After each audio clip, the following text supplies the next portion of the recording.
Assalamu alaikum wa rahmatullahi wa barakatuh, mes frères et sœurs en islam. J'espère que vous portez un mauvais pour moi.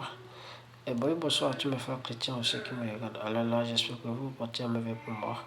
L'objectif n'est pas encore changé, c'est toujours le même objectif. On est là juste pour partager avec vous les expériences de voyage et les démarches jusqu'à l'obtention de visa.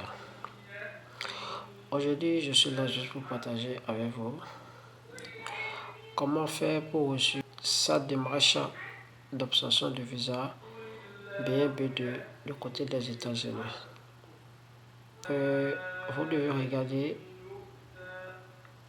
c'est une vidéo très intéressante.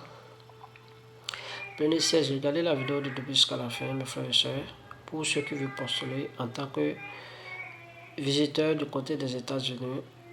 Regardez la vidéo de début jusqu'à la fin, c'est très intéressant. On se retrouve après le générique.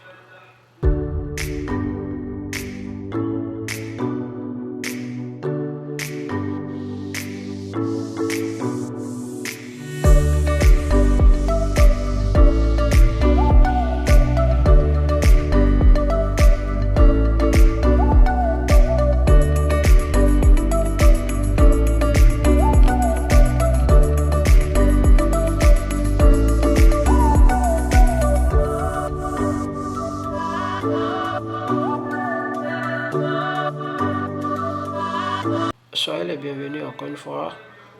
L'objectif n'est pas encore changé, c'est toujours le même objectif. On ira juste à l'essentiel.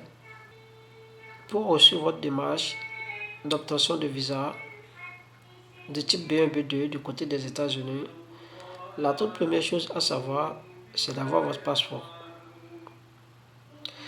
Avoir votre passeport de validité de 6 mois au-delà de votre séjour aux États-Unis. Il faut avoir un passeport. C'est très intéressant. Sans le passeport, vous ne pouvez rien faire. Après le passeport, il vous faut le DS-160 et la lettre de confirmation. Après le remplissage du DS-160, vous devez imprimer la page de confirmation. Si vous allez garder ça, c'est très intéressant. Après le remplissage du formulaire, vous devez avoir une photo. Après le remplissage du formulaire, vous devez avoir un photo de format passeport des États-Unis, de format passeport US, souvent 5 cm x 5 cm, donc d'ici 600 x 600. Après ça, il y a les $160, les frais d'interview que vous devez garder sur vous. C'est très intéressant. Sans les $160, vous ne pouvez pas passer votre interview.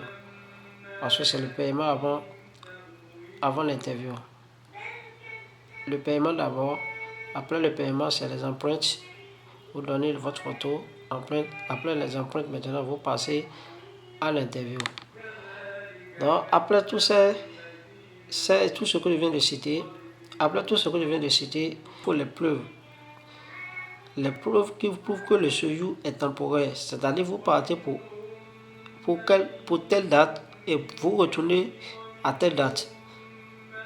Donc il y a les preuves. Ces preuves-là, vous les connaissez déjà. Ces preuves, il faut aussi les preuves de financement de voyage. Les preuves de financement de voyage. Vous voyez, il faut ces preuves-là. C'est-à-dire les relevés bancaires qu'on sort. Après ces preuves-là, il vous faut aussi des preuves d'attache dans le pays d'origine. Ces preuves d'attache, vous les connaissez déjà, sont les biens, maisons, les papiers de parcelle. Vous voyez, votre entreprise, vos sociétés, ce que vous faites au pays, tous ces papiers-là, il faut garder ça. Ce sont les preuves qui vous relient à votre pays d'origine. Des preuves d'attache même. Cela prouve que si vous partez, vous allez retourner dans votre pays d'origine. Tous ces preuves-là, c'est très intéressant. Tout ce que je viens de citer, vous devez avoir tout ça là au bout de main avant d'aller se présenter à l'interview des États-Unis pour passer pour la demande de visa de type B1, B2.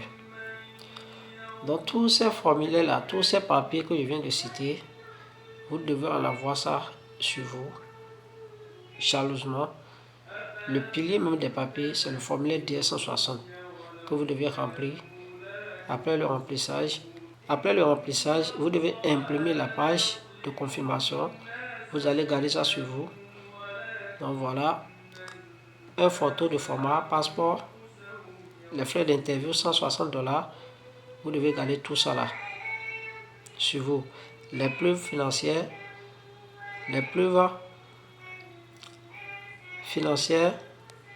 tout ça là, vous devez montrer ça. Les liens qui vous relient, les liens d'attache qui vous relient avec votre pays d'origine, vous devez apporter tout ça là aussi. Donc une fois sur le territoire, après l'obtention de visa, une fois sur le territoire, vous devez aussi garder sur vous que vous êtes parti pour un court séjour. Vous voyez, vous êtes parti pour un court séjour. Et une fois sur le territoire, vous ne voulez pas retourner dans votre pays d'origine, vous pouvez aussi prolonger votre séjour une fois sur le territoire. Même beaucoup, s'ils rentrent aux États-Unis, ils ignorent tous ces procédures-là. Sur le territoire, comment faire pour ajourner votre séjour? Comment faire pour augmenter votre séjour? Juste aller remplir le formulaire I-539. Le formulaire I-539. Le formulaire I-539, c'est pour ajourner votre séjour. Ajourner, c'est-à-dire pour prolonger votre séjour. Vous voyez, pour prolonger votre séjour sur le territoire américain, vous devez aller remplir le formulaire I-539. Le formulaire I-539, c'est pour ajourner votre court séjour une fois sur le territoire américain. Donc c'est très important. Beaucoup ignorent cette étape-là, une fois sur le territoire. Donc je vais arrêter la vidéo sur ce point, mes frères et sœurs qui ont essayé de regarder la vidéo. Ce sont les trucs très intéressants que vous devez garder sur vous. Et ce sont les informations très importantes aussi. Donc, salam alaikum wa rahmatullahi wa barakatuh, mes frères et sœurs en islam. Et bonsoir à tous mes frères chrétiens aussi.